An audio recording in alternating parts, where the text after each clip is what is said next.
കേജ്രിവാളിന് ജാമ്യം ലഭിച്ച നടപടി ഇഡിക്കേറ്റ കനത്ത തിരിച്ചടിയാണെന്ന് സിപിഎം സംസ്ഥാന സെക്രട്ടറി എം.വി. ഗോവിന്ദൻ. രാജ്യം ഫാസിസത്തിലേക്ക് എത്തിയിട്ടില്ല എന്നതാണ് ഇത് തെളിയിക്കുന്നതെന്നും എം.വി. ഗോവിന്ദൻ പറഞ്ഞു. ജൂൺ 1 വരെയാണ് ജാമ്യം അനുവദിച്ചത്. ജൂൺ 4 വരെ കേജ്രിവാളിന്റെ അഭിഭാഷകൻ സമയം ആവശ്യപ്പെട്ടിരുന്നു. എന്നാൽ ആവശ്യം സുപ്രീംകോടതി അംഗീകരിച്ചില്ല.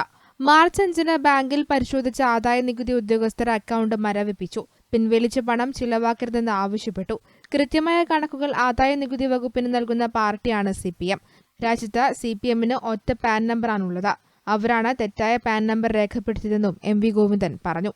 ഇപ്പോൾ എന്തിനാണ് ഇങ്ങനെ ഒരു അറസ്റ്റ് എന്നതിന് ഒരുപാട് വ്യാഖ്യാനങ്ങളും വിശദീകരണങ്ങളും എല്ലാം ഇഡി നൽകിയിട്ടും അതൊന്നും മുഖവിലക്കെടുക്കാനാവില്ല എന്ന നിലപാട് സ്വീകരിച്ച് കേജ്രിവാളിനെ പുറത്തേക്ക് വിട്ടിരിക്കുകയാണ്. അത് കാണിക്കുന്നത് ഫാസിസത്തിലേക്ക് എത്തിച്ചേർന്നിട്ടില്ല, ഇനിയും സാധ്യതകളും അതുപോലെ തന്നെ ഇന്ത്യയുടെ ഈ പരിമിതിക്കകത്ത് നിന്ന് മുമ്പോട്ടേക്ക് പോകാനുള്ള ഇന്ത്യയുടെ വളരെ ശ്രദ്ധേയമായ നിലനിൽപ്പിൻ്റെ പ്രശ്നം തന്നെയാണ് സുപ്രീം കോടതി ഉയർത്തി പിടിച്ചിട്ടുള്ളത്. സ്വാഗതാർഹമായ ഒരു വിധിയായിട്ടാണ് ഞാനതിനെ കാണുന്നത്. തൃശ്ശൂരിൽ പാർട്ടിയുടെ അക്കൗണ്ട് മരവിപ്പിക്കുന്നതിനുള്ള നടപടി ഈ തെരഞ്ഞെടുപ്പിൻ്റെ ഇടയിൽ ആദായ വകുപ്പ് സ്വീകരിക്കുകയുണ്ടായി. ഇഡിയും ഇൻകം ടാക്സ് ഡിപ്പാർട്ട്മെൻറ്റും ഒക്കെ BJPയുടെ ഇംഗിതത്തിനനുസരിച്ച് നിരവധിയായ ഇടപെടലുകളാണ് തെരഞ്ഞെടുപ്പ് ഘട്ടത്തിൽ പോലും കേരളത്തിലും അതിൻ്റെ ഭാഗമായിട്ട് തൃശ്ശൂരും നടത്തിയിട്ടുള്ളത് എന്ന് നമുക്കറിയാം.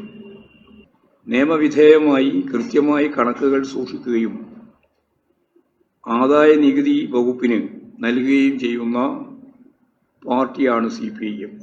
അഖിലേന്ത്യാ അടിസ്ഥാനത്തിൽ പാർട്ടിക്ക് ഒരു പാൻ നമ്പറാണ് ഉള്ളത്. ടിക്ക് പകരം ചെയ്യാണ് അവർ ചേർത്തത്. അത് തെറ്റായിപ്പോയി എന്നുള്ളത് പറഞ്ഞ് സമ്മതിച്ചു. തൃശൂരിൽ പാർട്ടി അക്കൗണ്ട് മരവിപ്പിച്ച നടപടി BJP താൽപര്യത്തിൽ ഇഡി നടത്തിയതാണ്. ഇഡിയും ഇൻകം ടാക്സ് വകുപ്പും BJPയുടെ ഇംഗിതത്തിനനുസരിച്ച് നിരവധിയായ ഇടപെടലാണ് തെരഞ്ഞെടുപ്പ് ഘട്ടത്തിൽ പോലും കേരളത്തിലും തൃശൂരും നടത്തിയിട്ടുള്ളത്. തെരഞ്ഞെടുപ്പ് പ്രവർത്തനത്തെ ദുർബലപ്പെടുത്താൻ ഉന്നം വെച്ചുകൊണ്ടാണ് ഈ നടപടികളെല്ലാം. ന്യായമായ കാര്യം വാർത്തയാക്കി പ്രചരിപ്പിക്കുന്നതിനോട് വിയോജിപ്പില്ല. എന്നാൽ തികച്ചും തെറ്റായ കാര്യങ്ങൾ അറിഞ്ഞുകൊണ്ട് തന്നെ പാർട്ടിക്കെതിരായി പ്രചരിപ്പിക്കുന്നുവെന്നും എം.വി. ഗോവിന്ദൻ കൂട്ടിച്ചേർത്തു. News desk, Kannur vision.